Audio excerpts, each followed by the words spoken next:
Welcome to the Been There, Done That podcast, where we give our guests the opportunity to talk openly about their career, their ups and downs, and all things in between. You can follow the podcast on Spotify and Apple Podcasts, and you can also watch it on YouTube.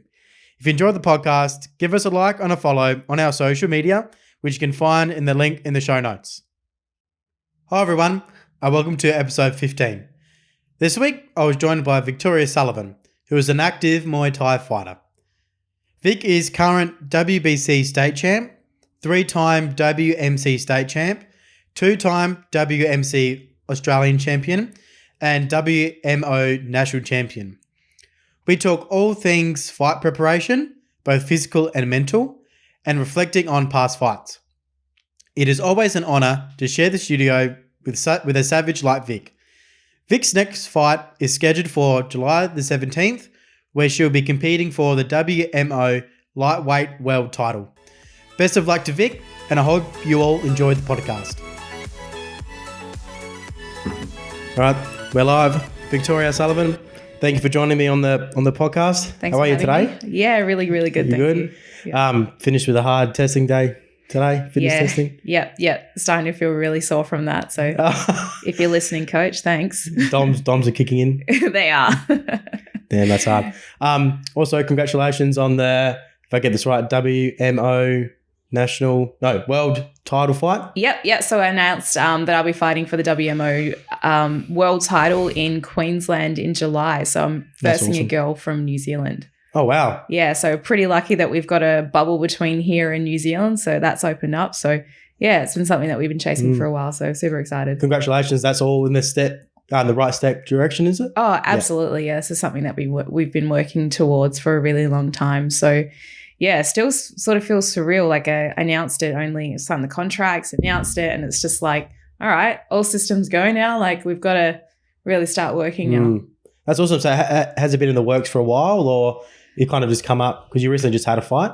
Yeah, no, we have been thinking about it for a while. It was just about getting the promotion. It was about getting just lining up all the things that we needed, and of course the opponent as well. So I think we were approached about it probably 2 or 3 months ago, and there's been a lot of things happening. I just came back from Queensland and did a 4-man there, and then I was straight back into fight camp. So I just, even though I knew about it, I didn't really want to think about it too much until obviously I had the contract signed. And because there was a lot of other things going on at the time. But yeah, now it's official. I can, start working towards that goal. Awesome. So that's 7 weeks now, July the 17th? That's right. It's in Queensland. Yep. We'll put all the details in the show notes so everyone can get on board if they're listening. Yeah, absolutely. Get on board. It'll hopefully be live streamed. Is that right? Definitely. It'll be live streamed so we can watch it online and all that sort of stuff. Yeah. That's good. So how did you all end up at Champions Gym? Did it just one day wanted to go and try it out?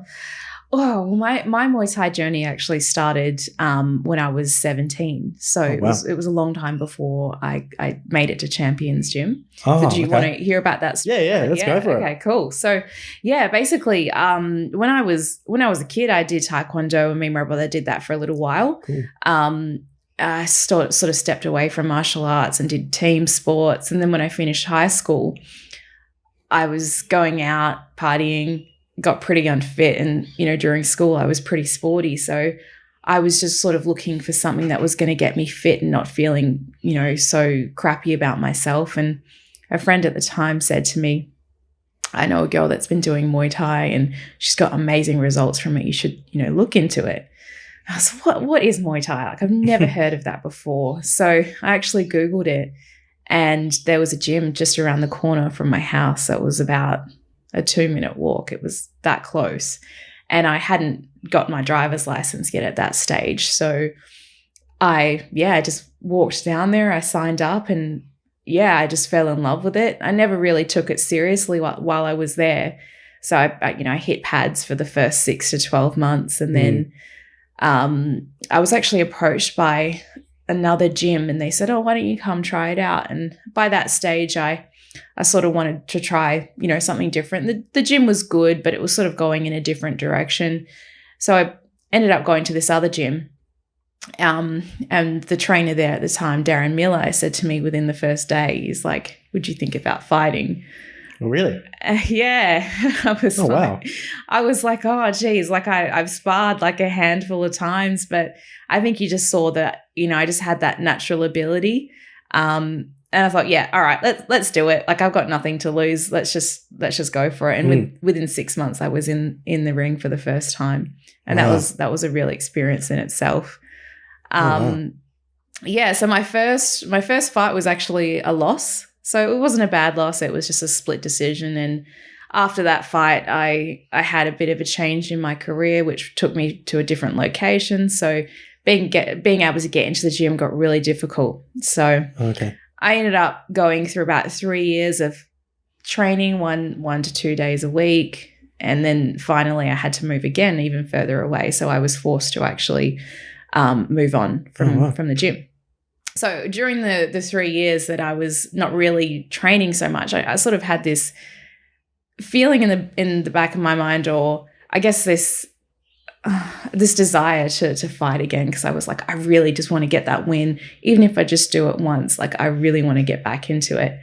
So when I was forced to move again, I actually just Googled the closest gym, which was on the way home from where I was working at the time, and I found Champions. Yeah. Oh, wow. It was crazy. And it was however many years after that first fight you so ran up there? I think more accurately, it's probably 2.5 years between the first fight and actually going to Champions. So yeah, I rocked up at this gym. I had no idea who anybody was.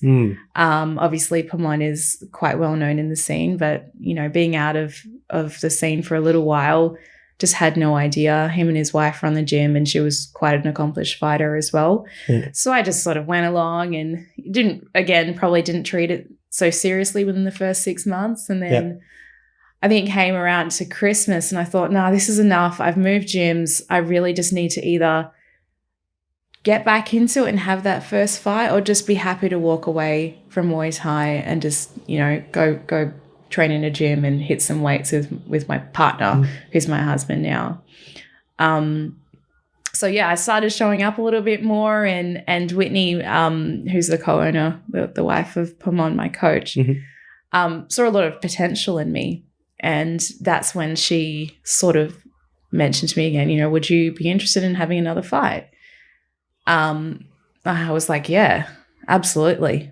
And that's how I got to Champions, and that's how I started my Muay Thai journey again. Wow. So that's, because obviously a lot of ups and downs in that time as well. Yeah. Was there, when you joined up with Champions, did you have to essentially start all over again, like start from scratch back into the general class and kind of work your way back into it? Exactly. Yeah, that's exactly what happened. So, I love food. Like my family is Filipino. Like our culture is food. So I put on a bit of weight as well. So not being able to maintain training and eating how I'd always eaten, I put on a lot of weight. So when I came back, like I obviously maintained the skill. And I wasn't an overly skilled fighter. I was pretty average. But yeah, I had to lose probably 10 kilos to fight again. And that was fighting at a lot heavier weight than I am now. So you can imagine it was, very different. So yeah, I went back to the general classes, and I approached Pomon at the time. I said, I've had a fight, which he knew that.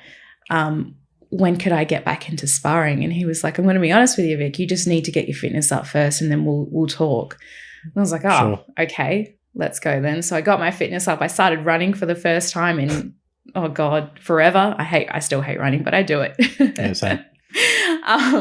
So yeah, I just, I was like, yeah, this is a challenge. Let's lose some weight and then we'll see. And yeah, within a couple of months, I was signed up for, well, first it was a sparring day against a state champion. So they threw me in with, with someone that was super experienced. Okay. So yeah, looking back, they obviously had a lot of faith in my ability. Yeah.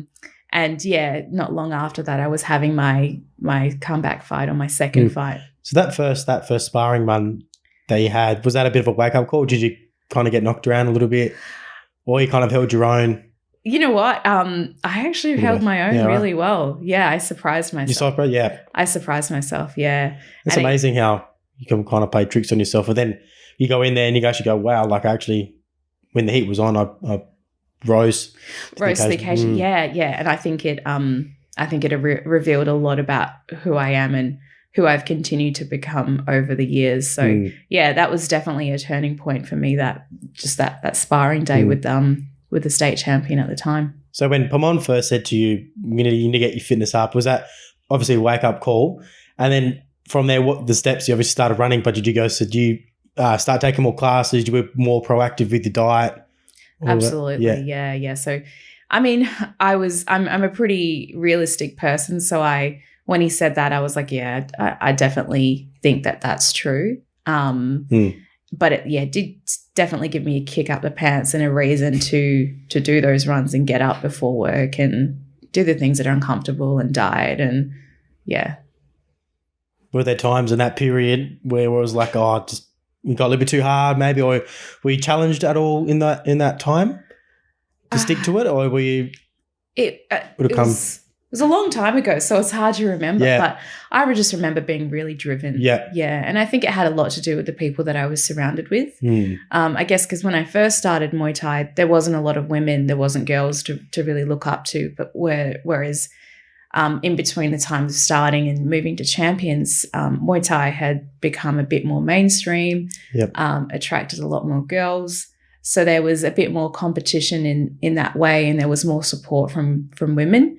Which is important. I think competing with men all the time, you're never going to win, just naturally. So and I am quite a competitive person. So just having that competitiveness from the other girls and also just the support made a big difference. So you were doing your sparring with guys as well in your fight camps. What kind of obviously the guys a bit more physical, skill wise. But what else was it about fighting, like training with the guys that made it what helped you in that way? What kind of, did it make you a better fighter training with the guys, do you think? Yeah, I definitely feel like you can take a lot from both male and female.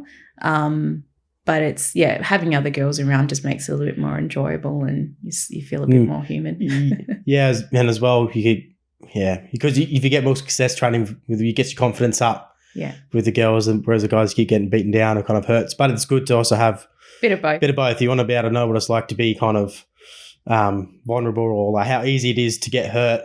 And then when you go against the girls, like I have to tap my guard up, and then you see different openings, I guess, as well. Yeah, and I think seeing Whitney was probably the most active female fighter, if not the only active female fighter. Just seeing her do the things that she was doing that was quite similar to the boys as well, just inspired me to be like, she's doing that. I would love to do that as well. Did your early years with Taekwondo, did that help at all with Muay Thai, Libby? I think so, yeah. I think that walking to the gym the first time, having that background, definitely with the kicks, like not so much with the punching. Taekwondo is more of a kicking sport. So I mean, some of my kicks, I still use some Taekwondo kicks. So like the question mark kick is more of a Taekwondo kick, and like the spinning back kick, things like that. Like I probably wouldn't throw a spinning back kick in a fight, but you like play around with it in sparring, and it's a bit of fun.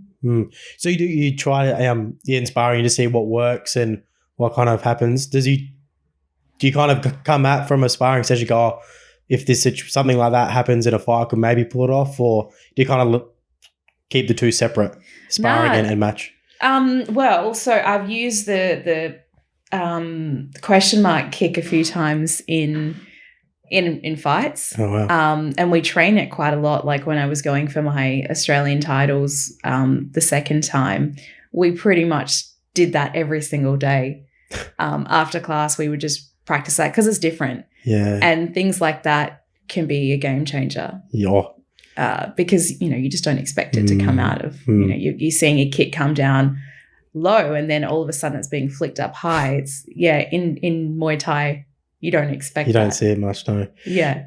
Do you kind of try to set it up? Like, do you hide it with a few other kicks and then come out behind with that, or Yeah, you try it naked? usually, I mean, I think one time I got caught. I didn't set it up, and she caught the kick, but Oh, I turned it into more of a. So she caught my kick, Yep. and then I punched on the end. So that Okay. actually scored a knockdown with that. oh wow. But yeah, so you really should be setting it up with the hands, because you can sort of see the kick coming from a mile away if it's just straight kick. Yeah. Yeah. I don't know. I guess maybe I'm not as experienced though. Every time Brian throws one at me or someone else throws it at me, I always get caught. But that's learning. Oh, and it is. And look, you can, in theory, you can say, look, I'm going to do this next time, but until you drill it 100 times, it doesn't come out naturally. Yeah, I always get caught. Everyone's defense on me is teeping because I just always end up walking people down, and then they just teep me straight in the guts. I'm like, oh yeah, I can. If that happens next time, I'm just going to catch it or flick it away or parry it out of the way. Sorry. Yeah. And then it's just too quick. Sometimes I just don't even see it before it's hit. And then I'm hitting the stomach. I'm like, 10 steps back. And look, you're not the only one. I've been doing this for a long time, and the amount of times that Pamon will throw a push kick and it lands, and I'm like, next time I'm not going to let you get that, and then I'm getting push kicked again. Do you find it hard sometimes to almost because there's so much? You got the knees, elbows, punches, kicks, and everywhere in the body you can hit. So do you find it hard to kind of be aware of everything that's happening?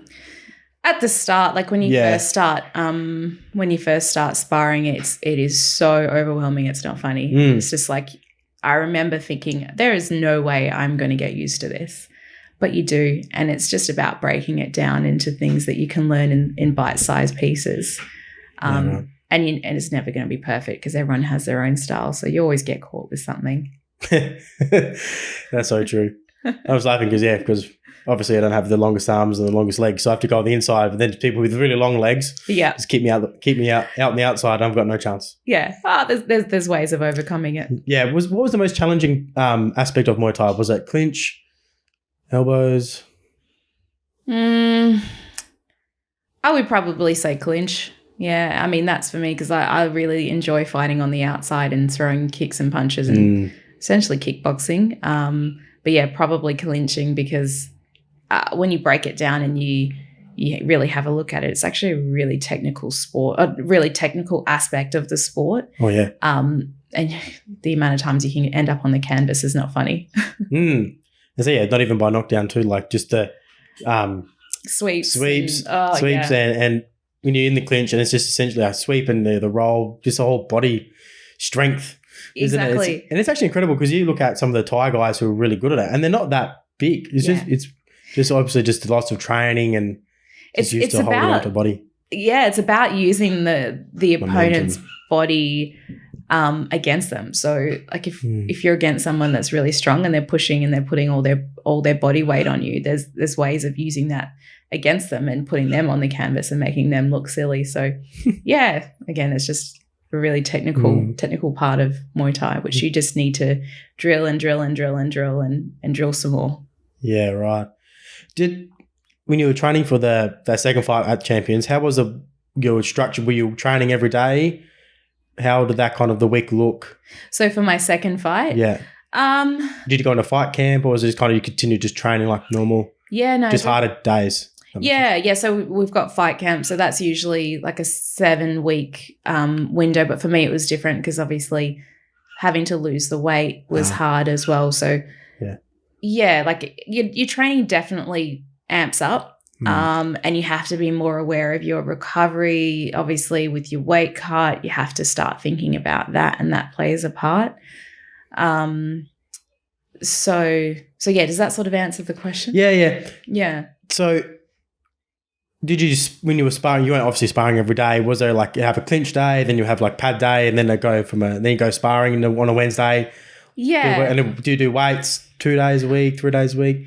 Yeah, so I probably can't remember what I used to do back then, but I can talk you through what I do now. So it pretty much stays the same all year round. I try not to change too much. Obviously, with fight camp, you probably add in a few more sessions. But yeah, so Monday is basically I get the morning off, obviously work, and then I go into training and I do a bit of a run. After my run, I'll do some drill work and then we'll get straight into Muay Thai. So Muay Thai will be structured with pads, bit of clinching after that. And then on Tuesday, I do a bit of sack work with my coach. And then in the evening, usually some drill work, so same sort of drills, and then straight into Muay Thai. So Tuesdays is sparring. Tuesday sparring? Yep, Tuesday sparring. And then on Wednesday, I go in and we do some pads in the morning. And then in the afternoon, we've got this session which is called grit. So you can imagine what it is. It's basically just getting murdered for 45 minutes. So you think air bikes, sprints, just everything sort of that's going to build your lactic threshold and make sure that you've got the fitness. In those grit sessions, do you incorporate any Muay Thai aspects like just hard clinching rounds or just purely? Pure grit. Yeah, pure grit. So we try and keep everything sort of separate. Damn. Not even fun. You can't even put Muay Thai, which is funny. Can you put that in there? Yeah, it's probably the hardest. It's the hardest day of the week, in my opinion. I mean, it's only as hard as you make it for yourself. That's a good point. Yeah, it's all about how you perceive, how you go into it with your mind, isn't it? And the coaches are really great. Adam, our boxing coach, who also does the strength and conditioning, he's a bit of a Nazi. He'll probably laugh if he hears me say that. But he's crazy. I love it because it just your best is not enough, and I really thrive off that because I'm always wanting to get better. And he really pushes you. So he might tell you that you're not good enough, but you know that he, loves you and he thinks that you're awesome. So yeah, that's my Wednesday.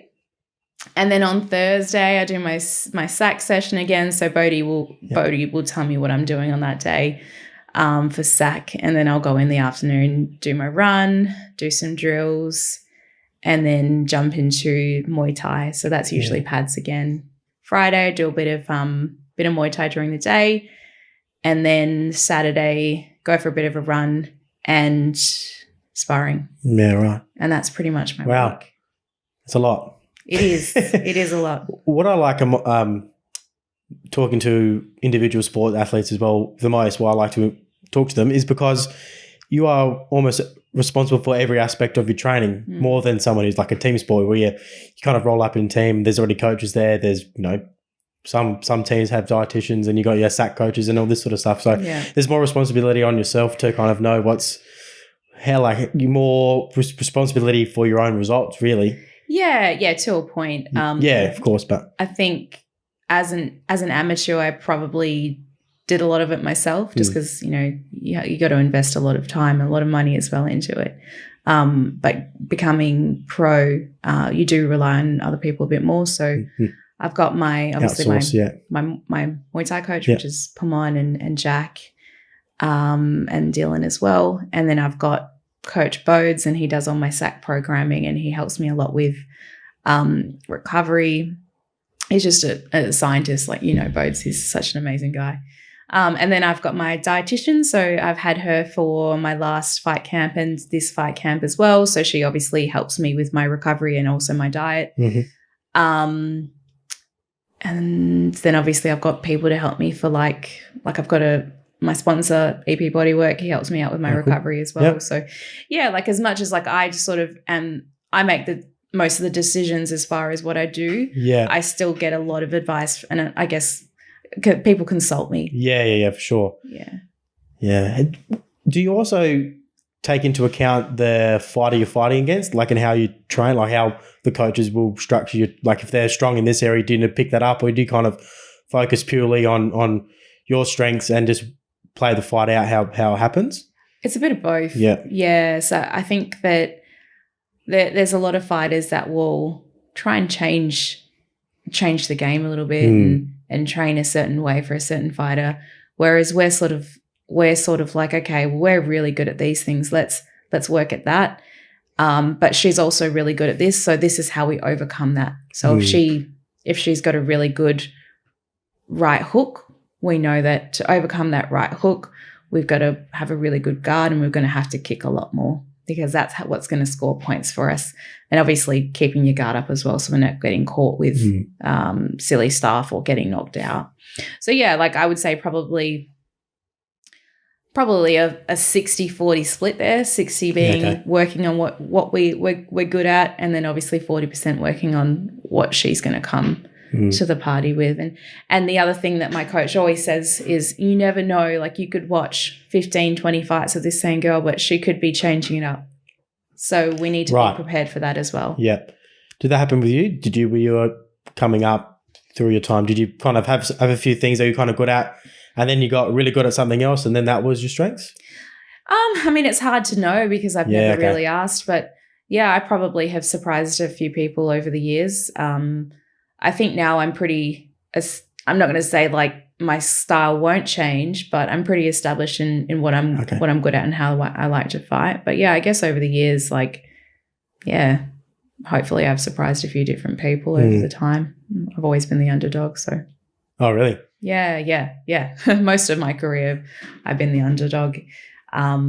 Does that make it, I don't know, does it make it easier going to a fight knowing that you don't have a lot of expectation on you, or? Absolutely. Yeah. Like, I hate to admit it, but it's true. Like, who was it? I think it was Michael Jordan said that it's so easy to get to the top, but it's really hard to stay at the top.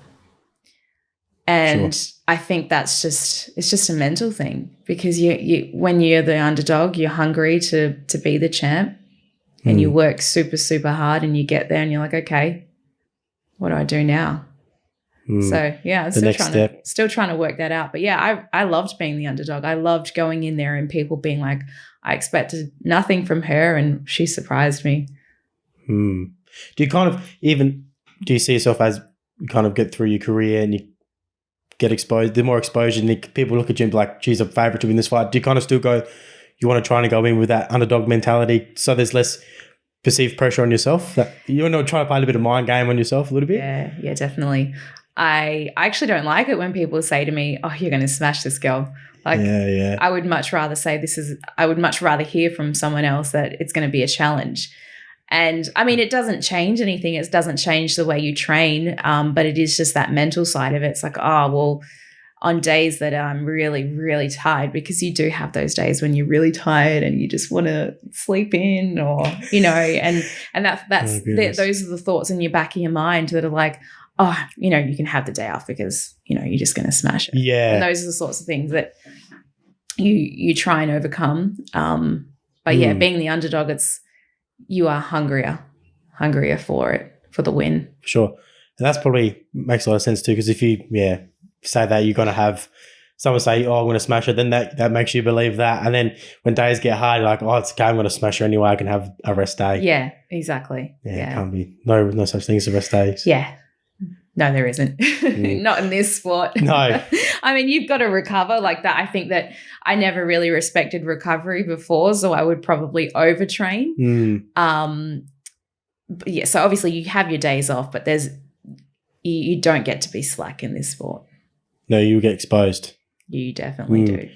And so when you say recovery, is it like recovery from, say, Muay Thai trainees? That you have a lighter Muay Thai day some days, then some days obviously hard, like the sparring days, the pad days are lighter?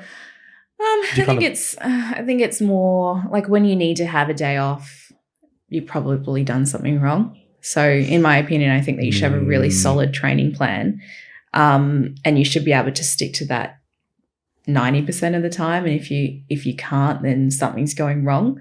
So it's more like, okay, are you getting enough sleep? Okay, you're getting enough sleep. Are you hydrating? How's your diet? Just things like that. Have you noticed anything that's kind of obscure that makes you feel better? Like I recently kind of had a bit more of appreciation of how much hydration plays a role in actually feeling good. Like a few days where I've done 2 days, like I might do a Muay Thai training and then go do my weights after, or vice versa. Yeah. And I was like, oh God, I feel absolutely arse after. Yeah. And then I've added some electrolytes just at limb, just didn't really think much of it. But then just take a scoop, scull it right in before I do my Muay Thai or my weights, and I feel amazing. I feel so much better. Have you had any experiences? Oh yeah. Like that? If my nutritionist or my dietitian is listening, she'll probably laugh. But just fueling before your session is extremely important. So I was of the opinion for a very long time that I didn't want to eat within 2 hours of training because it would sit in my gut and I'll feel crap. Yeah, right.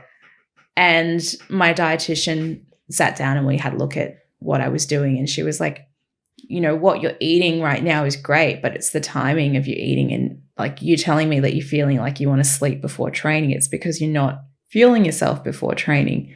So we've basically added in like a really simple carb before training within like a 45 to 15 minute window before training. And I did that for the first week and I was just like, this is a game changer. Yeah, right. Yeah. Just what kind incredible. of, was it just a carbohydrate drink or? Yeah. So toast. Just toast? Toast. Toast and jam? Yeah, you can have toasted, I mean, whatever suits your macros, but I've been having, a bit of toasted jam or fruit toast. And fruit toast is like one of those things that I thought that I just could not have in fight game because it would make me fat. Yeah. But yeah, I've been having that before training and it fuels the soul and it fuels the training session. It's just, been a game changer. And sorry. Yeah, right. I told my brother about it. And because he was getting pretty tired towards the end of the sessions. Yeah, okay. And I was like, bro, you need to be eating before training. And he's like, oh, yeah, I might give it a go. And he came to me the next day. He's like, yeah, that really worked. I'm like, yeah, of course. It does. Are your sessions capped at an hour or do you go maybe like 2 hours? So like our psych sessions are usually an hour. Our Muay Thai sessions are usually an hour and a half. Okay. Yeah. Do you kind of have electrolyte drinks or do you have like a carbohydrate, like a Powerade or anything during? I usually have a Powerade in between. So if I go for my run, I'll have a Powerade before and then that will just replenish a bit of the electrolytes. How even in summer it's so good, just to kind of cools you down a little bit. Yeah. We had Sophie Taylor, she was hockey ruse, and they were doing a training camp up in Darwin in preparation to go to Tokyo because of the heat. Yep. And she was saying that they were trialing pre-cooling techniques. So they would be doing like having a cool slushy before they would actually go out and play, just kind of get the temperature right down so that by the time they get out there, they're not unbearably sweaty and hot and they don't dehydrate as quickly. Sorry. So yeah, it's interesting that aspect and how much it does make a difference, even because highly trained athletes who are skilled and fit and all that, it makes it so much more difference when it's 1% change. Yeah. When it's someone who's just your Joe Blow coming off the street who, you know, is overweight and needs everything can help him. But really, when your diet's already in check, you're fit, you're technical, you're getting enough sleep, and what's the next thing that's going to make a much bigger difference is going to be a 1% change. Definitely, yeah. Do you go through any other recovery strategies that help? Do you take ice baths or it's just more massage? I probably need to be a bit more proactive with my recovery, but every now and again I'll do a massage. Yep. Just when you feel like? Yeah, just when I feel like it. Usually when I'm in fight camp, when I feel like it's probably at least once a week. Yeah, right. So it's more just the time to do it. One of my friends has actually just dropped off an ice bath in my house. So beautiful. I'm going to have to start using that. Like a big tub? Yeah, a big tub. And it's funny. He dropped off the thermometer with it. And I was like, bro, I don't understand why you're giving me this. Yeah. I can tell you how cold it is. It's cold as balls. I don't need a thermometer to tell me. Did he say what temperature you need to have it at? I actually haven't used it yet. So I think the science is 15 degrees. Oh, that sounds awful. It's freezing. The only bad thing about having your own, you have to get ice. Yeah. You have to source your own, get ice bags. And what I've seen a lot of CrossFitters have done it these days. They've been getting the big ice freezers, like the big, really big ones that essentially you can just lie in, just put your own water in there. I think you might just have to leave it on like a cooler setting so it doesn't freeze over. Oh. But they leave it out. Like you can just plug it in and leave the water in there and it stays cool. You might have to change the water out every now and again because it might get a bit disgusting in gross. there. Yeah, we had some buckets out the back of the gym that we would during the summer months we would chuck some ice in and that got pretty grotty. So I was like, oh. Yeah, we got one out at the club every now and again, you have to make sure you get the mop in there just to clean it out. Because, grass, like this can't be straight after training and get in there. So I was like, good. So I get all the grass and all the dead skin and gross sweat. Sometimes you like shower before you get in so it doesn't go gross, but you never know if they do it or not. Oh, that's right.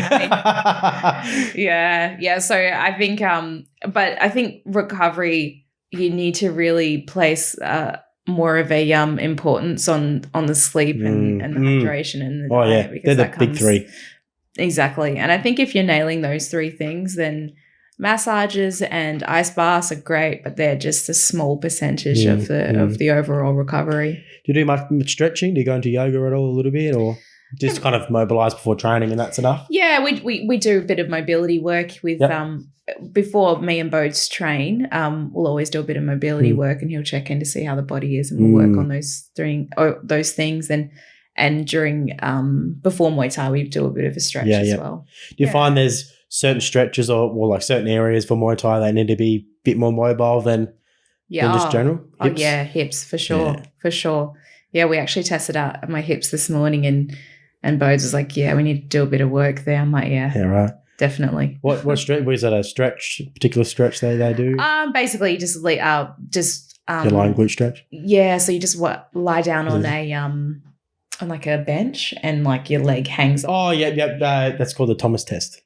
Yes. Yeah. There you go. That's interesting. The hip flexor, so your leg droops down, and depends on how tight your quad or hip flexor is. It stays above or it goes below the. So he was. Bench. I think it wasn't quite where it needed to be. But and it was good to do all that stuff, because like you just don't know. Like I'm probably always sore, so I never really know where I'm actually needing a bit more mobility. Do you find that you've got obviously it's easy for us. We sit here and be like, we train a lot, so we understand our body. Like we're always sore, but people who don't train a lot are like, oh God, I'm sore after like 2 weeks off or 3 weeks. Yeah. It's just the normal part of the human body. Like it's good for your body to be sore because it forces it to change. Yes, if you're going to keep doing something all the time, your body has no choice but to get used to it, isn't it? Yeah, definitely. Yeah. That's why I've gone down strength and conditioning field, because it's always have this kind of fascination with the body. You can do whatever you can essentially do whatever you like to it, bar like obviously hurt it or whatever. Like it's quite soft and delicate, the skin, but physical loading. If you run, you can run a lot. Your body adapts to running a lot. You lift a lot of weights. Your body adapts to lifting a lot of weights. You do a mixture of both, and it becomes a mixture of both, which is amazing, which I love it. Absolutely, yeah. Just even seeing my own physical progress over the years, I'm like, oh yeah, the body is like incredible. Like you can just build muscle over time and become. Have you had stronger. any injuries along the way? I have. Yeah, I've actually been pretty lucky. I broke my nose a couple of months ago, but the nose it's not a weight bearing bone, so it's not a big deal. Yeah. But I slipped my disc in 2018.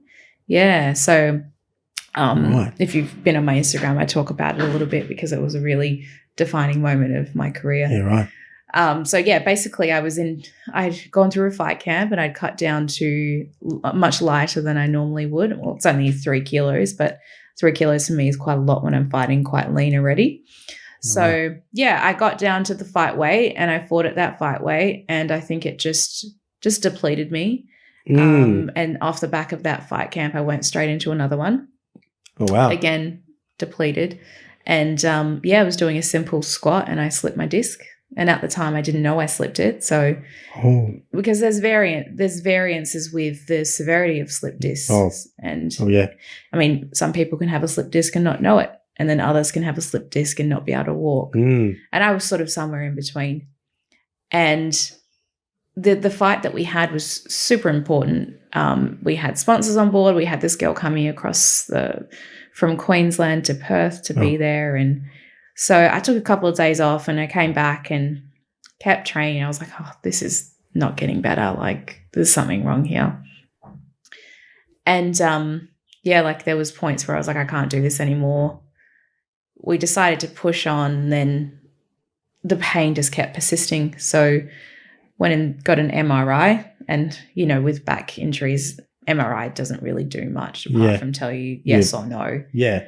And it was a yes. Yes, you did slip your disc. Of course it was. And we were already 3 weeks out by that stage. So, yeah, we sort of had a look at the severity of it. And it wasn't probably going to get any worse as long as I followed the advice of the professionals. Mm-hmm. So we pushed on. And it's not to say that I didn't go through that fight camp in a lot of pain. Not so much excruciating pain, just constant pain. So things like clinching were pretty much I couldn't do. Yeah. Things like obviously lifting weights were really difficult. Yeah. I couldn't even really do a burpee. And I sort of just went into that fight thinking, okay, if I get through to the fight, then I've won at least. Like I've not won the fight, but I've overcome all of this. Anyway, so we got to weigh-in day and I missed weight by a stupid amount, over a kilo, which is something I've never done before. So that was really a hard pill to swallow because I think of myself as a professional and I like to show up as a professional, and to show up and not make weight was just really embarrassing for me, even though all those things had happened. I tried to not make it an excuse, but yeah, so miss weight and then come to fight day, we fought and it was a good fight. Yep. I couldn't fight to the best of my abilities. I was probably 70% there as far as my capacity. Okay. I lost the fight by a split decision. Oh. And then, the next 6 months was basically just rehabbing my back to good health. Yeah, so I got a really good physio, the fight physio, Al Husk, and he helped me a lot getting it back to recovery. And then my next fight was actually an Australian title. And I was still rehabbing my back throughout that fight camp, but I was doing it. Obviously, it wasn't freshly injured, so it was a lot easier. And I won that fight. So, wow, that's amazing how you had that injury for that camp. You didn't do clinching. Didn't do clinching. Did it make kicking hard as because you had to rotate? Yeah, and it was so heavily compromised, and then still to come out with a split decision. Did that fill you a little bit of confidence? Just to get through it and then kind of get, or to kind of like, shit, if I didn't have this back, I could have actually won? It's a hard question to answer because, yes, I thought, oh, yeah, cool. I accomplished what I wanted to accomplish, and that was simply getting to the ring. But at the same time, it sort of ate me inside that I could beat this girl, and now it's on record that she beat me. But I got that back. Oh, you got it back? Oh, good. Yeah, after 2 years of waiting, which actually worked to my advantage because I came to that fight more ready than I've come to any fight. And it wasn't personal because, it never is. Yeah. But I treated it like it was personal. And I wanted to prove to everyone that I could beat her, and I could beat her convincingly, and I did. Be personal with yourself as well. Yeah. Like, this is against myself going into it. Absolutely. Yeah. So that was just an amazing feeling. I bet that would be amazing. Yeah. With your rehab from that back, was there anything different that you've never kind of seen before, like a training wise from a physio? Did you do anything? What was it, the main training exercise you had to do to get the back up? Basically, it was just making sure that my glutes were strong. Yep. Yeah, so it was making sure that hammies. Yeah, everything around it was good enough to support it. Did you do any reverse hyperextensions? Anything? Have you seen those before? That machine? Always looks like a GHD. Is that the one where you back like that? So you lay flat and then you go back? Oh, that's back extensions. No, other way. So you lie like flat on a bench and your legs are hanging off. So you look like a reverse L. Yeah. Yep. And then you've got a little harness that wraps around your feet. Yeah. And you kind of swing your legs up. So you're horizontal. Yeah. And then the weight pulls you back down. So what it does, it strengthens like your glutes, your hamstrings, and your back extensors. Yeah. But on the way down, it decompresses your spine. So if you have like a disc injury, it essentially like pulls your spine. So it creates space in between the discs. So it relieves the tension and the pressure off of your back.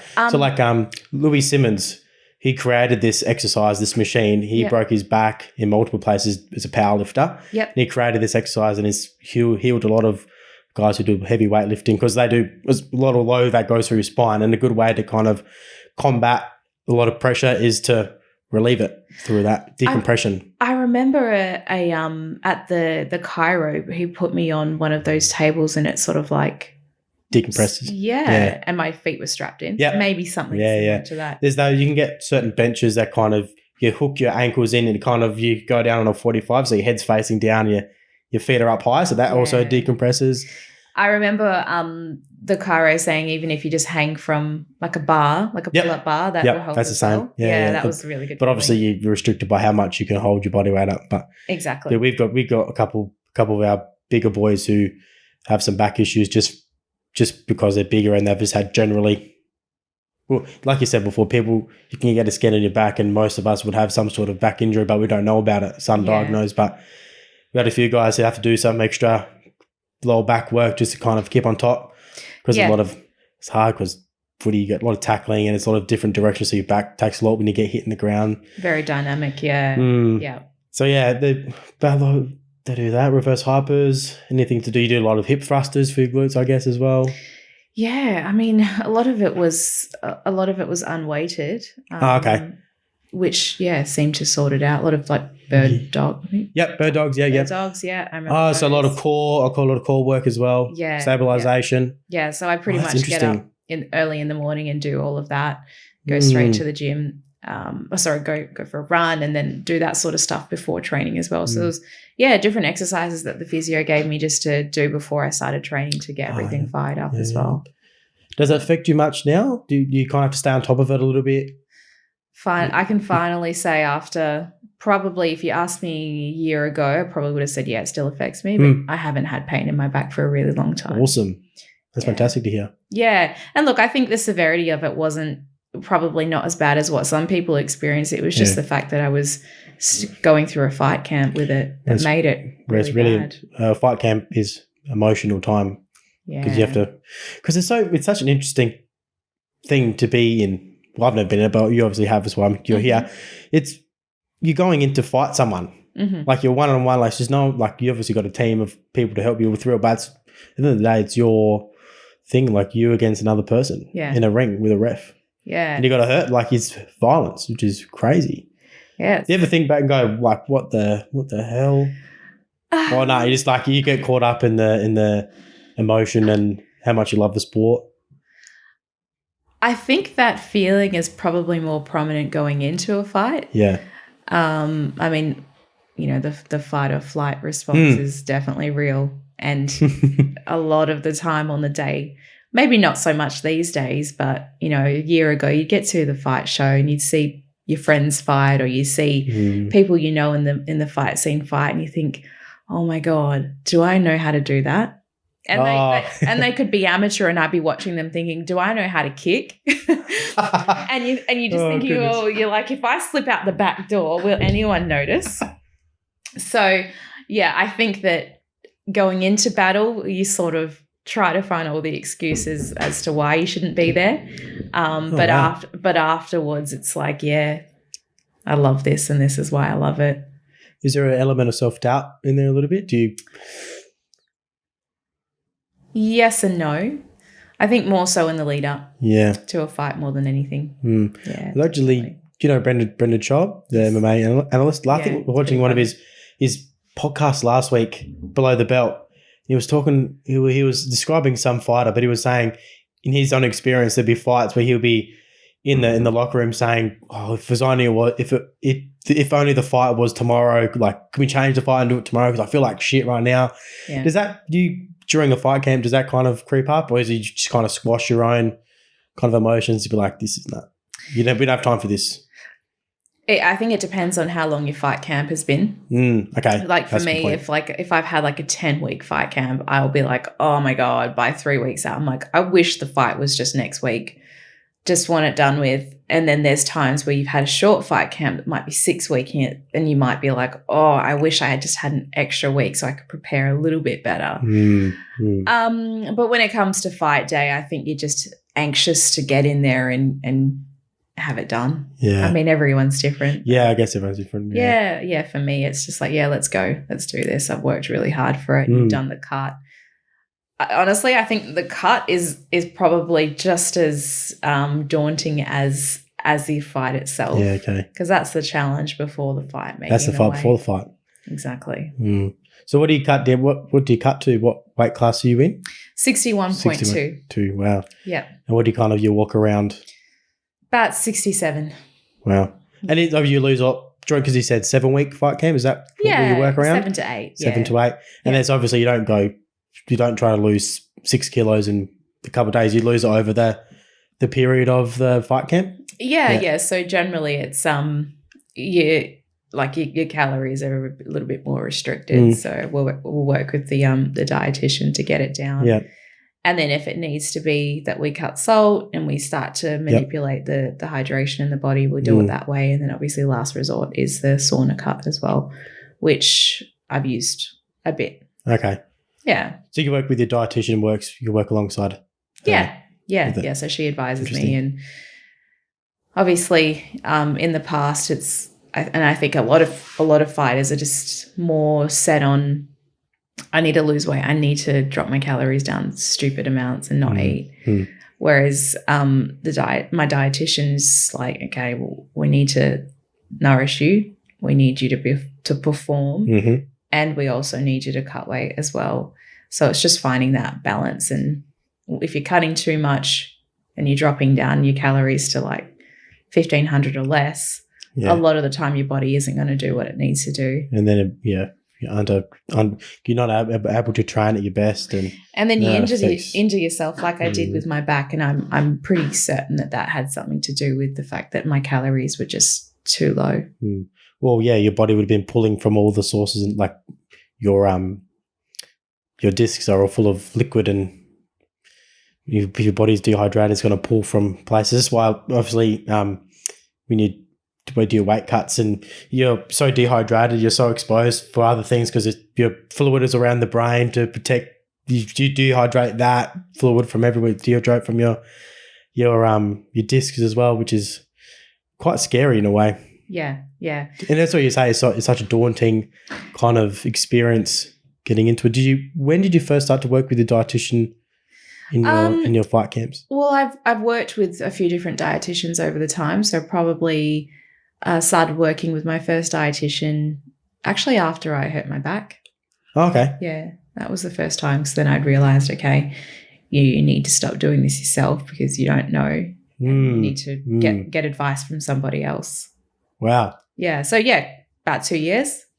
2 years doing it for yourself? Oh, no, about 2 years with your dietitian. With a dietitian. And how many years since you were doing it by yourself? Oh, like 5. 5? Yeah, long time. Wow. I think it's hard because as an amateur, you don't. Well, I was pro probably from about 4 years ago. Yeah. But even going pro, you don't really get paid much. Yeah, so paying a dietitian can sometimes be just unaffordable. Yeah. Is it lonely, like doing that by yourself the first 5 years? Did you feel? Yeah, but I'm a bit of a hermit like that. Yeah, okay. Yeah, I think you find comfort in your own company. Yeah, we were actually talking about this a couple of weeks ago, and we were saying most fighters are really, hermits. We're quite happy to do our own thing. I'm quite happy to go for runs on my own. I don't really need anyone there with me. So, yeah, I mean, it can be lonely because you do sort of, outside of training, yeah, definitely. I don't really see my family as much because, I work full time and it's a demanding job as well. So on top of training, by the time the weekend comes around, I'm so tired. I've got so much to do as far as just making sure that my week ahead is planned, all my food, all my work is sorted. I still train on the weekends as well. So, yeah, in that regard, it can be pretty lonely. Do you find it hard to kind of balance your work and then the fighting training as well? I have over the years, but I think I've got it down now to a point where it's like I try not to put too much pressure on myself if things aren't going perfectly. So like for my my fight camp. So to give an example, for my fight camp which was for the 4-man fight, I would train a lot during the day. Yep. So just flexible working hours. I'd get up really, really early and work, and then work a little bit later. So I was getting sessions done during the day, whereas the fight camp just gone, I wasn't able to do that because work was just, I just couldn't, work was just too crazy for me to do that.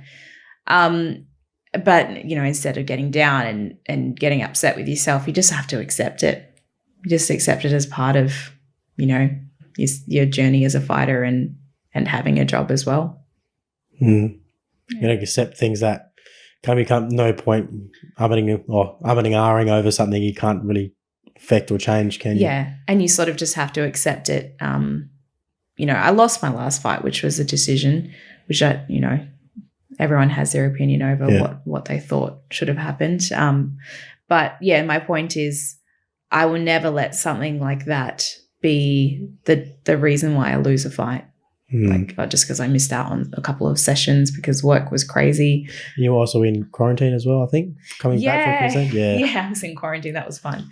But that was probably 8 weeks out from the fight. So, I just treated that like it was forced recovery. Yeah, okay. You obviously still did some shadow rounds or whatever you could, right? Yeah. My friends, obviously, you can't. It's not going to be the same level. Oh no, not at all. But yeah, no, I'm pretty lucky. I had some friends that dropped over some weights and some cardio machines, and so I probably had it better than a lot of people would in that scenario. Do you find it hard to kind of, you lose a fight? Is it hard to kind of bounce back? Do you kind of like mentally bounce back? Like you lose, someone decides you lose. If you make it all the way through the rounds and the judges decide that you lose, is it harder to bounce back from a fight like from that? I think I'm still processing what happened a couple of weeks ago. But if I use an example, I took a fight on 5 days' notice. Oh, wow. A really long time ago. It was probably my fourth fight. And I lost that fight. Yeah.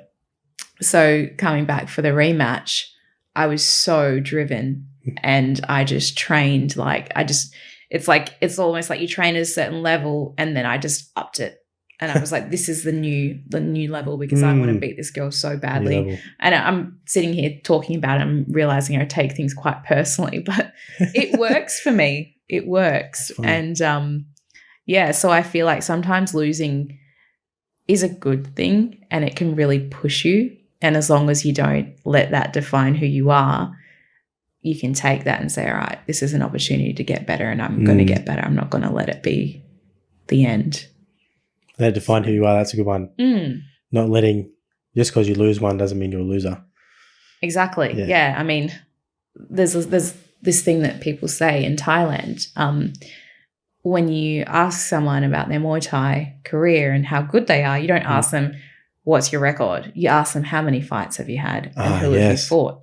Because they don't care if you've lost 20 times. They care how many times you fought and how many times you've gotten back in the ring and who you fought as well. So the names. Yeah, exactly. Because you can, and I say this to a lot of the guys coming up in the gym when they lose, and it's like, you could be one of those people that take a fight against someone that's not on your level and you can beat them, and you can keep doing that until you have a 5 or 6-0 record. But until you challenge someone that's great, you never really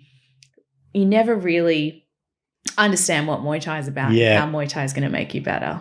Because at the end of the day, like, we're not just fighters, we're humans as well. And for me, and I know the people that are in my team and the people that are close with me, Muay Thai is about becoming a better human. It's not just about I'm going to make someone bleed. It's a lot more than that.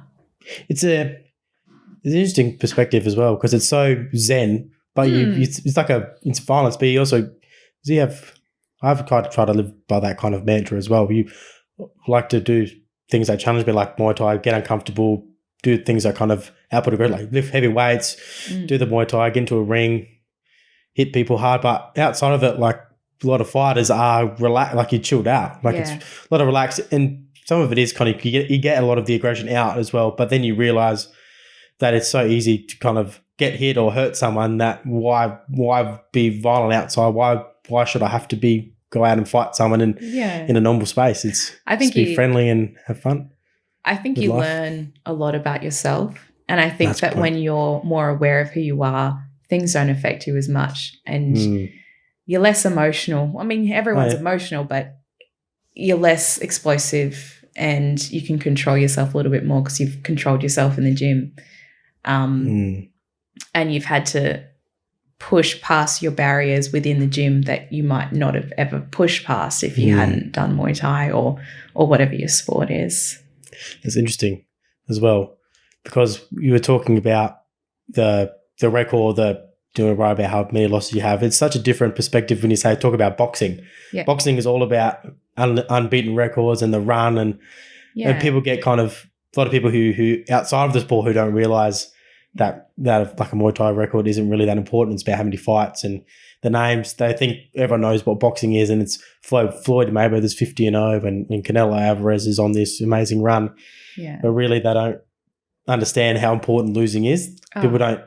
It's like especially with the younger kind of generation coming through that have always been pampered to a little bit with participation and all of that. They don't kind of understand that losing is important for someone's development as a junior, as a youth athlete.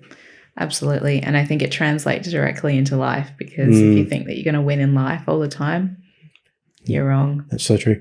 My parents made me do karate when I was little. Yeah. And it was, Dad used to say a little bit it was for discipline because we were getting a bit older and probably a bit harder to kind of discipline. But when we would go, Grandmaster Vince used to kind of discipline. Like we'd be doing sit-ups or whatever, he used to stand on our stomachs or he used to like give us a little bit of a dead leg or he used to like a smack us a little bit, say, I'll do this because I love you.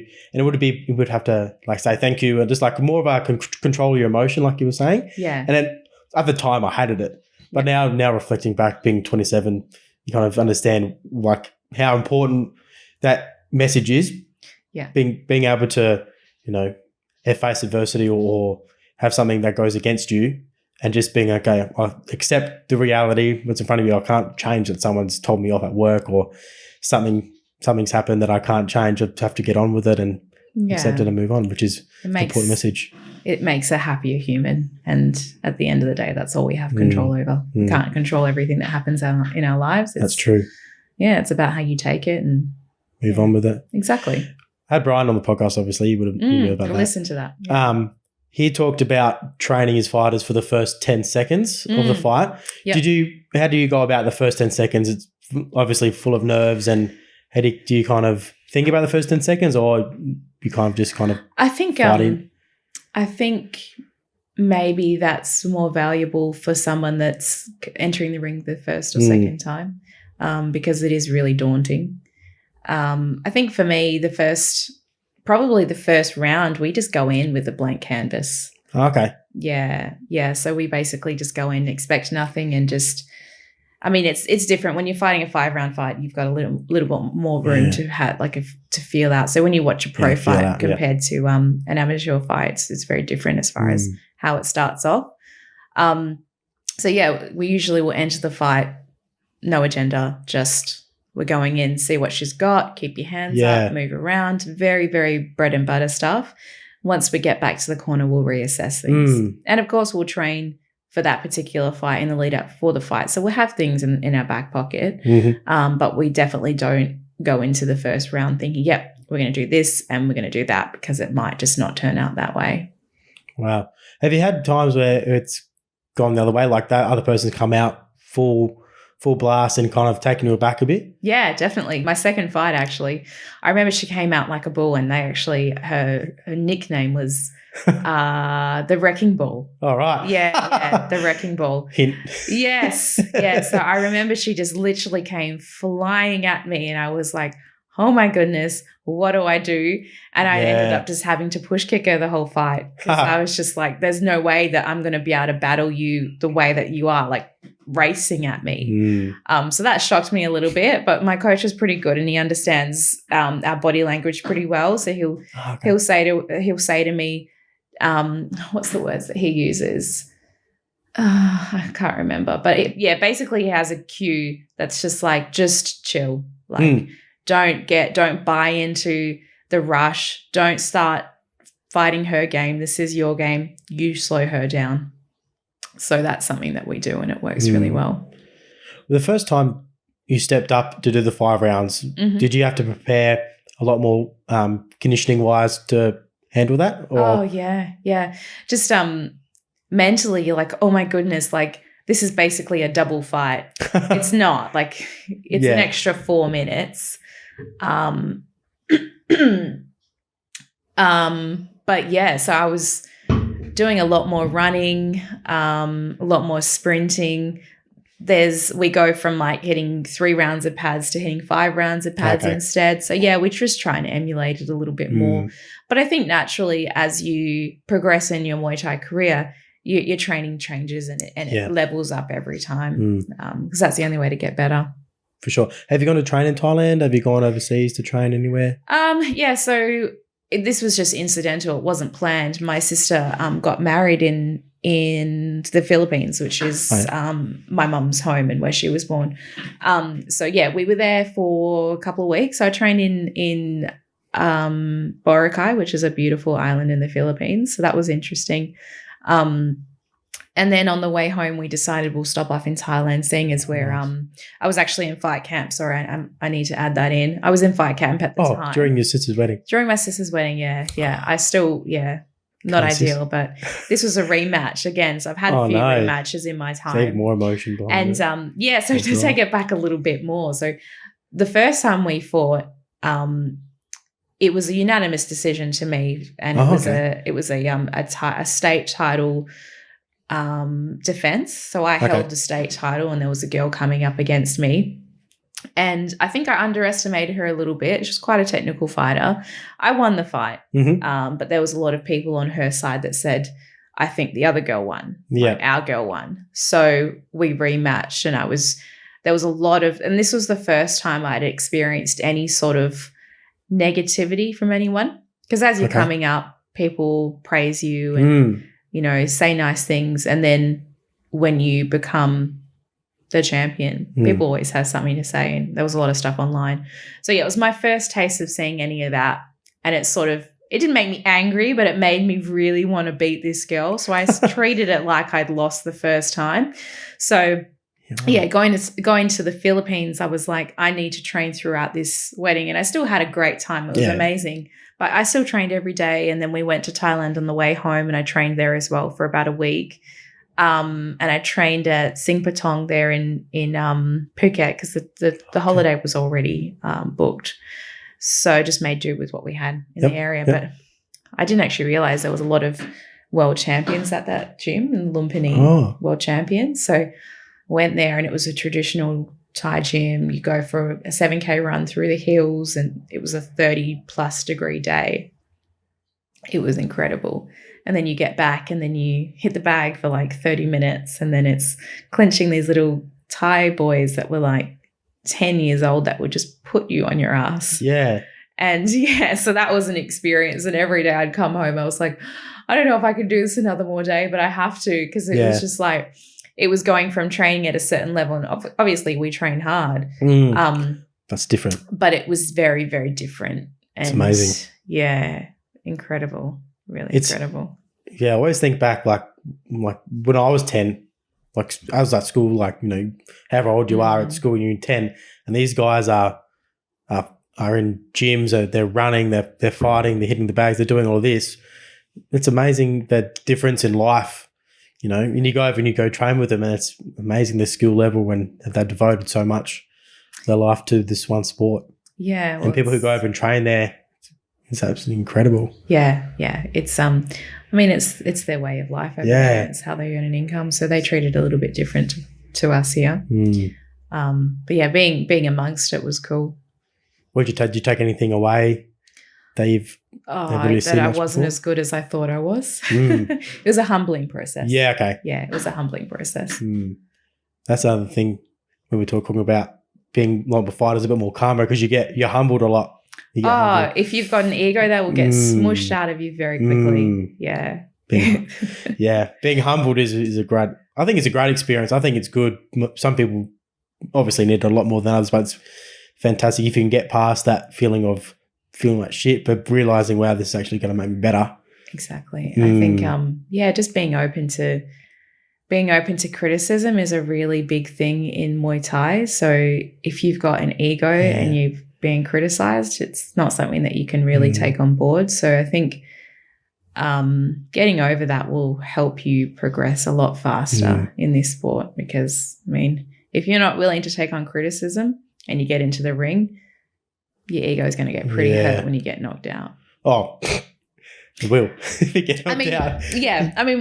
So I know we're probably being a bit more spiritual and talking about how it affects the rest of your life, but bring it back to Muay Thai. Like it's as simple as that. If you've got an ego, it can only get you so far. Do you feel like after you fight someone, do you feel like you're obligated to give them a rematch? Like if it's a high title fight or a match of significance, if you win or lose, do you feel like there's an obligation to rematch the opponent? I think it depends on the scenario. So like if for me, like if I fought Saskia for the state title, and I thought it was pretty close and everyone agreed it was pretty close, even though it did win. I did feel obliged to give her that rematch because I wanted for me to prove myself, and obviously for her as well, because she's a great fighter and she should be able to test her skill against me, and I held the title. I think that there is times where you really should be giving the rematch, and then there's other times where if it doesn't make sense, why go through that again? Like, for example, I fought a girl twice and I've beaten her twice, and we were asked for a rematch and we just had to say no. And it's not because I was afraid of her beating me the third time. It was just that I've got a lot of other things that I need to move on to, and I can't be spending another 6 to 10 weeks replaying that. Yeah, and then as well, it's a limited career span as well. Like you don't have forever to train and preaching to the choir there. Yeah, I think and that's been something that's been heavily on my mind for a little while. I'm reaching new heights now with my career, but I think retirement is not that far away from me. Okay. Whether or not that's a year, 2 years away. Do you look to the future? Like, what do you plan on doing retiring? Do you plan on being a bit more of a coach, or do you still want to train Muay Thai, just not fight, or be more of a mentor? Do you want to stick in the sport a little bit, or? Yeah, so I've got this great opportunity to go over to South Australia in a fortnight to deliver a seminar. So that's going to be my second seminar. I did one for a charity seminar not too long ago. I did that with a team of people. Okay. So this one will be solo. So I'll see how that goes. That's cool. Yeah. Daunting. Yeah. It's pretty cool. Like I get to go over to a different state and they're bringing me over to do this. And what gym is that? Gym's bringing you over? Yeah. So Young Lions Muay Thai in South Australia. He's actually the owner of the gym is the WMO president. Oh. So he wants to bring me over. So I guess long story short, yes, I want to be involved in Muay Thai one way or another when I retire. In what capacity, I'm not too sure yet. But you don't spend your life in something, spend 10 years of your life in something and just cut everything and walk away. I will definitely train for sure. Yeah. Will I coach? I'm not too sure. Will I do things beyond that? I'm not too sure yet. What are your plans for the seminar? Are you taking a training session? Yeah. You're kind of sitting down and showing them new techniques? A bit of everything. Yeah, okay. So, it's really just about, I'm not going to try and teach them basic stuff. It's more about, okay, why do you guys want me? Like you could have got anyone to run a seminar. So it's really just talking about what I've specifically used in my career, what I've used in fights that have helped me, and just teaching them. That's cool. Giving back is always a humbling, like a nice feeling. Yeah. Isn't it? Yeah, it is. It is. And I think for a lot of women participating in Muay Thai, to get the perspective of another woman that has done it for a long time is really important. A role model. Yeah, definitely. Yeah, when is that? Sorry, is that? That is June 12th. So that's not too far away. Yeah, 2 weeks away. That'll be in camp. Yeah, so I was actually supposed to go over a couple of weeks before my fight, my last fight, and it got cancelled because of COVID. We went into lockdown. Oh, here we went in WA. Yeah. So I couldn't actually get over the border. They wouldn't let me in. It said no. But yeah, so it's been rescheduled for June. I've had trouble because I'm originally from SA, Adelaide. Oh, are you? Yes. And during when we had the first lockdown, I think it was in February. Yep. February or January, whenever it was, that early one. That's when Casey was originally coming to move over. So I was going to fly to Adelaide to help her pack a bag, and we were going to drive over. But everything was we weren't allowed to travel or anything like that. I was allowed to go back to help her. But luckily, I didn't go because there was enough room for me in the car anyway because she packed that much. Oh, shit. Standard. Yeah, standard. But yeah, so lucky because I would have been crushed up against the car. Yeah, for what, 12 hours? Oh, the rest.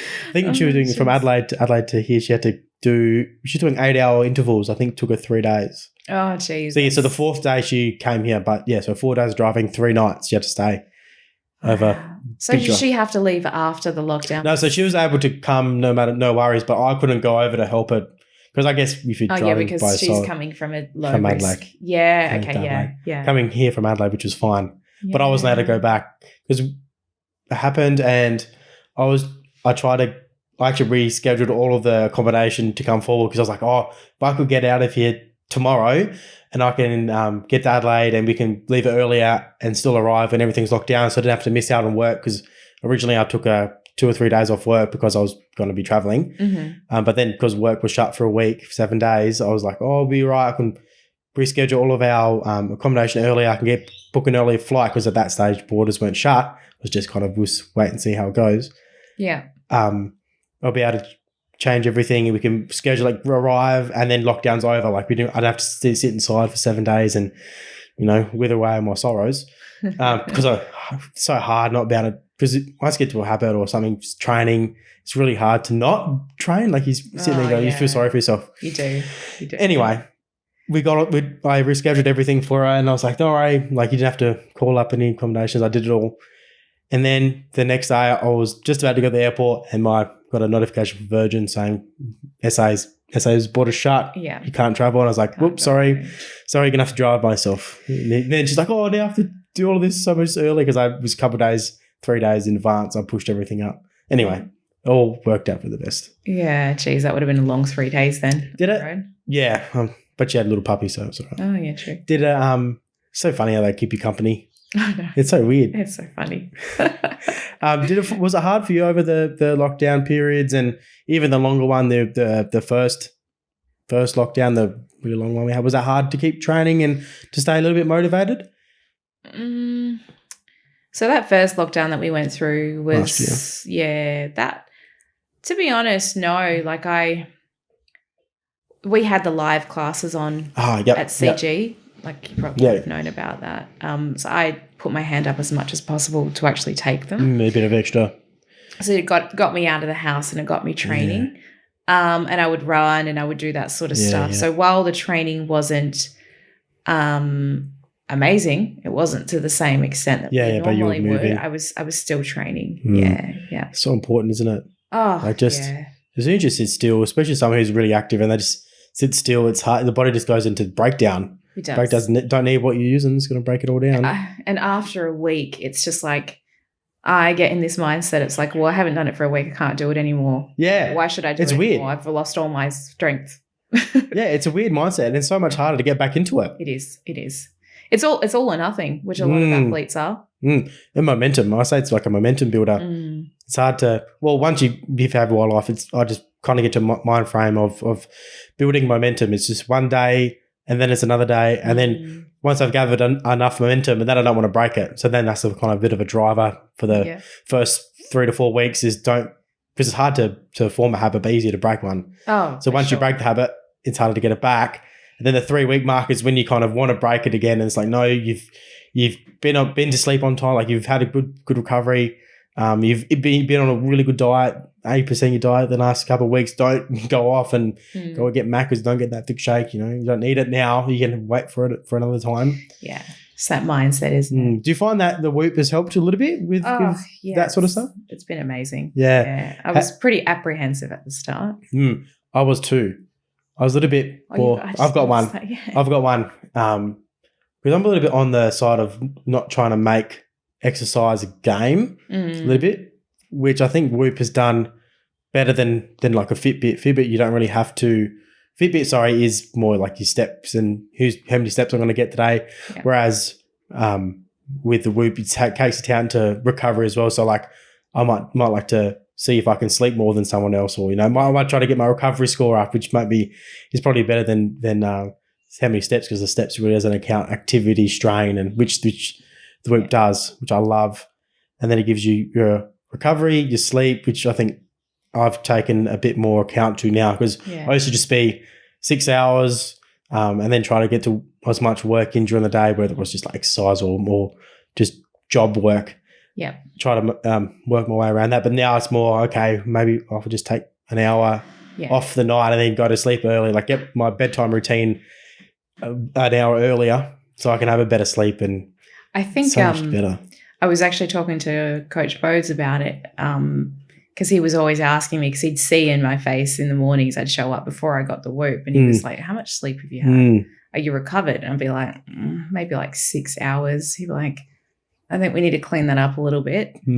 So, I was apprehensive about the Whoop, and my friend was like, you really need to get it. Just do it. So I ended up buying one or subscribing rather. And that's the catch with these things, isn't it? Yeah. And I was like, okay, let's see how we go with this, and I'll see if I like it. Yeah. And then just like being more accountable for my sleep, seeing my recovery and seeing like the different colors, I was just like, my God. What's your lowest recovery? Probably 30. Yeah. Wow. Oh, wow. That's good. I've had a couple of bad ones. Yeah. I try not to let it get too bad. Like when I, after my fight camp, usually like after the fight, obviously you're depleted as all hell. Yeah. So yeah, probably the first 3, 4, even 5 days, you're in the red, just red. Even if you've had 8 hours sleep and wow. Yeah. Yeah. Because your body has just gone through so much. Yeah. You think like the adrenaline, you just think how your body has coped through the cut, if you've had a cut.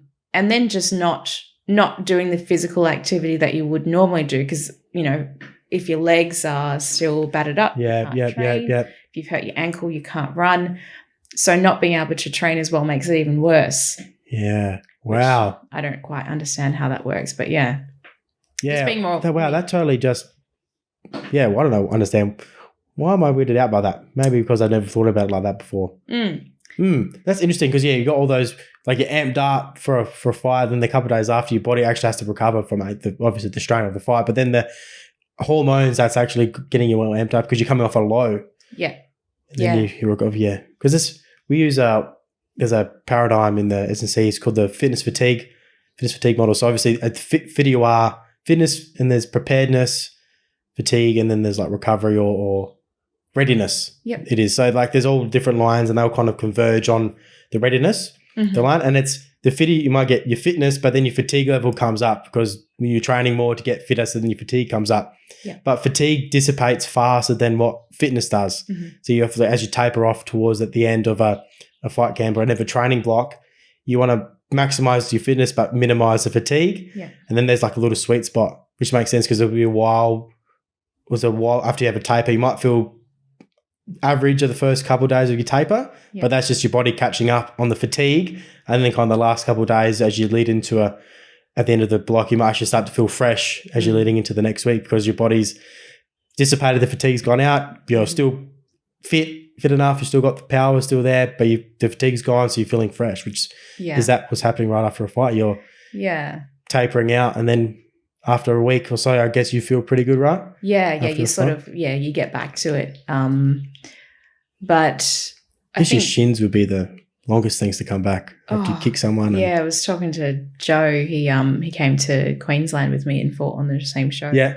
He's still got an egg on his leg. Oh, wow. And it's because obviously he hit his shin on someone else's shin, which caused the injury. But you just can't take too much time off. So you're just constantly hitting it. So it's never actually getting better.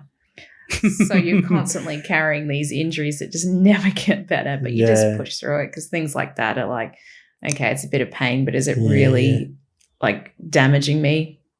not that bad. Debatable, yeah. That's interesting. Do you find taekwondo when you kick? Was it more of you always kick more of the foot part, or was it always the shin? Like there's different style of kicks in Muay Thai, isn't it? Yeah, so Muay Thai is kicking with the shin. Yeah, and then the taekwondo. Am I right? Where you flick with the foot, right? It's more of a whippy. Yeah. Whereas with your Muay Thai, it's the whole body. Mm-hmm. Yeah, I mean, when you're throwing head kicks in Muay Thai, a lot of the time it is your foot getting because they move back. But the aim is to hurt them with the shin because that's what's really going to damage them. It's so crazy. Is that just ice? That's all you can do for recovery for the shins. Just ice up, and if you had bad leg kicks where you've had a dead leg, take a while for your legs to come back. Oh yeah, definitely. Yeah. So usually 2 weeks or a week before the fight, we will avoid taking any leg kicks because if you take a leg kick and you get corked, you know how much time it takes and you feel like you can't walk. So, yeah. I mean, I haven't really had anything terrible in a fight. Like I've taken a lot of kicks to the thigh, but not to the point where I can't walk. Yeah, right. Do you have to do any type of conditioning, like leg conditioning or anything like that? Or that's not a thing anymore? That's a bit of a myth?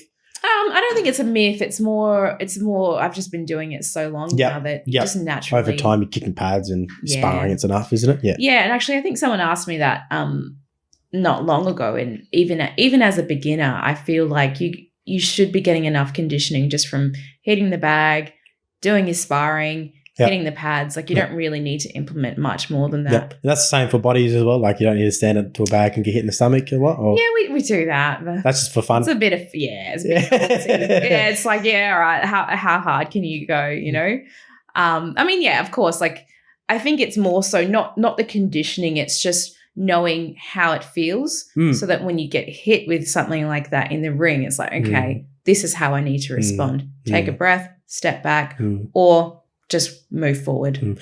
How did you go with elbows? Because obviously you don't, when you do spar with someone, you don't elbow someone in a fight. Did it so take by surprise? Yeah, I mean, that's a really good question, but it's just like a punch, really. You see it coming, so you just move. You're just a lot closer. Have you been opened up by a cut from an elbow? No. Not yet. Have you opened someone else up? Yep. Yeah, a few times. Yeah. Wow. I mean, I've had my nose broken by getting an elbow, but that's an elbow, not a punch. If you can see, I'm not sure where the light is, but there's a bump above my eyebrow. Yep. That's from an elbow. Yep. And it hasn't gone away. It never went away. It never actually, I've never been opened up. I don't know. Maybe I've just got really tough skin. But I've definitely taken multiple elbows to the face. Just never been cut. Yeah. Goodness. And you said it feels just like a punch. Doesn't feel like a punch, but it's the same power. You can see it coming like a punch. Okay. It definitely hurts more than a punch because it's just bone on bone. More of a less of a surface area to cover. It's more direct. Yeah. Pretty savage. Do you follow much other combat sport like MMA? Do you follow any of that, Muay Thai? Yeah. UFC is a big thing in our house just because, it's televised and we watch it. Did you see the Adesanya and the Paulo Costa fight? Who didn't? Yeah. So he came out and he had all the cupping down his thigh. Down his lower calf. Was that Costa? Yeah, Costa did. And then that's obviously a target. Like you were saying, you don't do much to condition the leg going to fight because you don't take damage onto it. Obviously, you would have come in with some sort of damage to that calf or that lower leg because why else would he need cupping on it? And then they're doing that, mad. It's so obvious. Yeah. Well, pretty much a silly move, wasn't it? I've never actually had cupping done on my legs. So have you had cupping done at all? Yeah, I've had cupping done on my your back. Yeah. Does it feel like it works? It does. Yeah. I get a lot of like dry needling, electro needling done as well. Oh, yeah. That's really cool. Cupping, I love the feeling because it just feels like it's just opening me up. It's like the across muscles. Your back. Yeah. A lot of the fighters, because you are in that hunched over position, because you're in that guard, you get real tight through your upper back. We do. Yeah. Opening that up is and that's something that Bodes is really aware of with my strength and conditioning. Yeah, because like I've had obviously problems with my back and stiff thoracic, and I get really bad cramping in my back. So we've been working with different strength movements to make sure that doesn't cause a problem. Do you have any favourite lifts that you like to Like if you hit for me, I like back squatting. If I get to if I can back squat like 190 for reps or something like that, I feel like I feel pretty good. Like I'm in a good direction. Yeah. Do you have anything similar? I used to love deadlifting. Yeah, but then obviously you don't deadlift much anymore. I still deadlift. I just, when you're not putting up the numbers that you expect to put up for your body weight, it starts to get a bit demoralizing, because obviously there's a lot of girls that I'll follow on Instagram that are like the same weight as me, but they're training strength. They're strength and conditioning athletes. I'm like, they're doing that weight. I should do that weight. But yeah, no, but I think deadlifts are probably my favorite. Yeah. Yeah. No, I love deadlifts are funny because you see people who are like deadlifting and they tap and go. I'm like, it's called a deadlift because it's from a dead start. Yes. Not because it's a tap and go lift. Yeah, exactly. There's pretty bad technique out there. Do you find social media as well? You might follow other fighters that you might come up against, and you see them. They might post what they're doing. I don't know if that's the thing. If people post their fight cam and stuff, do you kind of look at it and go, or she might be doing something that I'm not doing, or do you look at it and go, she might be doing that for show? Yeah, good question. Probably 3 years ago, I would be one of those people looking up my opponent on Instagram and seeing what they do. But it got to a point where it was just detrimental, and I was watching what they were doing, and they might go for a 20K run, and I would think, oh, if I'm not doing that, then they're going to beat me. So it got to a point where I was like, I need to actually stop doing that because it's not helping me. Their program is their program, and my program is my program. If they want to run 20Ks, let them run 20Ks. I know that that's not going to help me. So, yeah, I think that can be pretty dangerous for your mindset. Dangerous game, isn't it? It is. When you're running, do you like running like around the block, or you're a runner on the grass? Do you like running grass around the oval? Or you like through the streets better? It's through the streets. I like to see something different. Yeah, right. That's interesting. So when I hurt my back and my training was cut down, I was told, okay, you can run, but you can only run on grass. Yep. So I'd get up, and it was winter, and I'd have to put my jacket on, and it would rain.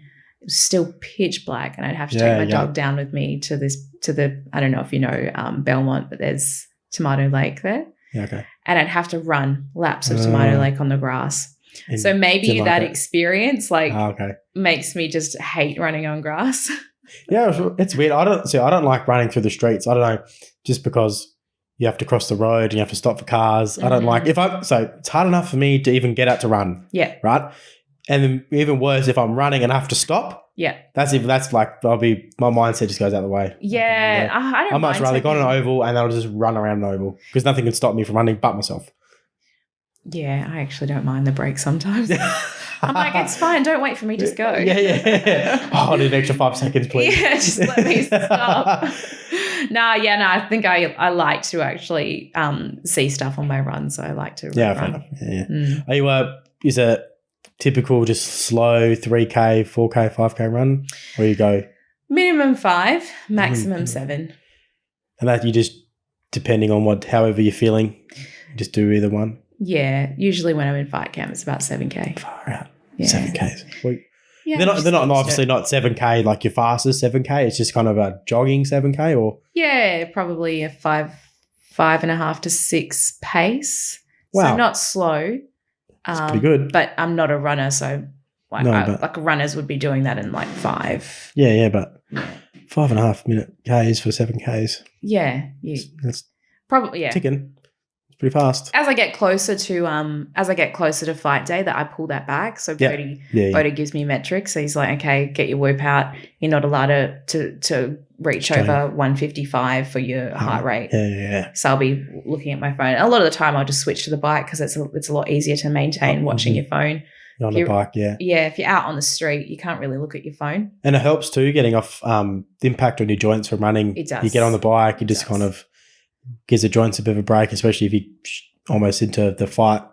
Yeah. The fight week is good to kind of almost like a deload. Yeah, and that's awesome. If anyone out there is a Muay Thai fighter listening to this, they probably think, oh no, I have to run because there's this I wouldn't say misconception. I'm not going to say that because I just don't really know, but a lot of Muay Thai fighters think that you have to run. It's like a traditional thinking. It is. Yeah. It is. And I think that we're coming away from that and we're realizing you can get a lot of that from other sources. If it's swimming, if it's getting on the bike, even though it's gross, there are other ways of getting your cardio. I mean, I think there's a time and place for running, but it's not the be all and end all like I used to think it was. Running is one of those ones that kind of makes you, because you're so hard, it kind of does harden you up a little bit.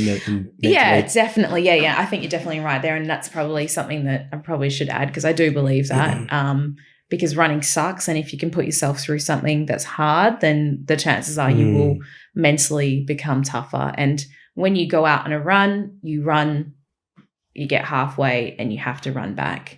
When you get on a bike, you can stop at any time. Yes. So there's that too. Yeah, those spin bikes, it does get. Yeah, and you're in the gym and you'll be getting, riding away and someone will come have a chat and you slow down. And I just laugh because that's why I have that mentality too. If I keep running, then I'm going to have to like run and come back or, Yeah. When we have to do the 2K runs at the gym, yes, 1K up and you get there like, well, I can't stop. I'm going to have to run back. I want to stop quickly. Like, I want to finish it quickly, so I might as well just keep like run hard. Exactly. Finished it quickly. Finished earlier. Yeah, definitely. I think if, there's definitely pros and cons to it. I'm not sure if the same thing you do at Highgate with Super Saturdays, but at Myri, after we do the sparring, it's a 2K run straight after sparring. After an hour of sparring, it's straight into a 2K run, sorry. Who makes you do that? Tim. Oh, of course he does. Good job. And I'm always the last person to put my shoes on because I'm always grudging out, being like, this is the worst thing ever. I hate it. It's so bad. I think I could not think of anything worse. He probably just does that for mental. Oh, yeah, 100% mental. I know, because it pisses me off. That's why. I'm like, I know what you're doing and it pisses me off. Yeah. But then it's so funny because it's because I come from obviously science background, a master's degree in S&C, and a lot of they stick their nose up a lot at CrossFit because it's all competing demands. Like you're doing aerobic and then you're doing like weights, and it all shouldn't make sense. But the funny thing, like I did an hour of sparring and then I go for a 2K run and then we do deadlifts, and then sometimes they come in and I'm like pulling 3 reps for my 1 rep max for 3 reps on deadlift, and then it doesn't make sense, but somehow I'm doing it. That's why I'm like, man, it's so weird. Like, yeah, I think people get what's the word? Yeah, I think people probably shit on. Yeah, they get caught up in the science a little bit too much, and because it's like what we spoke about earlier. It's if you're doing the work, your body just adapts to it really. And I was listening to a podcast on the way here. It was Michelle Waterson on the Joe Rogan podcast, and she was like, she had a baby, and within 10 months she was having a professional fight. Oh wow! So, and she was she was saying the same thing. Yeah, she was like, she was still breastfeeding while she was going through a fight camp, and she was like, of course it was painful, but your body adapts, and it does. It just adapts. As long as was that a recent one? One of these most recent ones that come out? I think it would have been in the last year. Talking about COVID. But she had a baby like 8 years ago, and she was just talking about that. Yeah, right. No, there you go. I must have missed that one. Yeah, I love Michelle. She's She recently had a fight as well, didn't she? Recently? So, yeah. Last week, a couple of weeks ago, I think. Recently, yeah, I think she won it. Did she? No, she didn't. She didn't win it. Anyways, yeah, so I was just saying that I think people like Michelle Waterson that are so normal, like they're really good for the sport, especially attracting women. I think the past, outside of the sport doing what? Yeah, okay. Yeah, just like she just comes across as just an ordinary person. When you get like the female fighters that are very I don't know the right word for it, but she's a good representation for women in MMA. That's awesome. Yeah. So before we finish off, favorite or new kind of segment we've been having on the podcast, Uncle Frank. Uncle Frank, he sent me in a whole bunch of questions. Yep. I've got one for you. Okay. You ready for it? Sure. Uncle Frankie D's question of the day is: if money wasn't an object and nothing was impossible, what would you do? Is this like in general? Yeah. If you had to pick, if money was an object and nothing was impossible. Doesn't have to be related to anything. I would become a pro fighter. Yeah. I mean, I'm just pro, but I would, quit my job, pay my house off, and I would, just be a fighter. It's a passion. Yeah. True passion. Definitely. I don't think I'd change anything drastic in my life apart from just see that through. And I mean, without the extra time that I would spend at work, I'd use that towards training, have unlimited supply to the best in the world, and just truly just test your body. Yeah. Yeah. The challenge is what drives you. I think so, yeah. I'm yet to find that out. I know I've been doing this for a long time, but I think every camp I have different things that drive me, but I think overall it's So you draw on different aspects to fulfill you. Yeah, definitely. There's times where I just don't want to do it anymore. I mean, there's been times, and I think a lot of fighters would agree or have the same experience, but there's been a lot of times throughout my career where I thought I was done. And I was just like, I'm just doing this fight to see it through. And through those times, the things that has driven me is my family, and knowing that they've supported me through this journey and have sacrificed a lot. So I've had to draw on that to get me through. Wow. Yeah. And then other times when I've been myself, it's just the competitiveness in me and just wanting to see it through and test myself. You get to that state, is that just because everything's just built up to a point where it's like, I can't handle it, and you have to, that's kind of the desperation, you're kind of just pulling from that pool? I think so. Yeah. I mean, I think any elite would probably say that, just because we do give a lot of ourselves and there's not a lot that's given back in terms of, like, if we were being paid for the sport, then there would be a big reason to stay, and that's because it's your full-time job. You get paid to do it, and that's your livelihood. But I think when you do it as a hobby, you're always going to be tested as to why you're actually doing it, and there's going to be times where you're like, I could live life comfortably without doing it. That's interesting. It's so funny you say it's a hobby, but your hobby is getting bashed. Yeah. That's so, like, people don't really, and obviously I'll say this question, I already know the answer. Do you think fighters are underpaid? Oh, massively. Yeah. And I think females are even worse. More, yeah. Even worse. It's crazy because people always look up and they see Conor McGregor. He's like number one most paid athlete. But it's like, well, he's the one. He's mostly probably the only person really. Like, there's no other boxer really, but he's the outlier. Everyone else is. You're going out and you're leaving a bit of yourself in the ring, in the cage every time. And I think if you're not getting compensated for that, I think that's a disservice. You're putting on a spectacle for people to watch, and people like going to watch fights because obviously they love the violence, and it's like a outlet for aggression because I love it. But then they don't get compensated for that. It's incredible. Yeah, it is. And if you really think about it, and you think about the people that are participating in the sport, it really speaks volumes about them.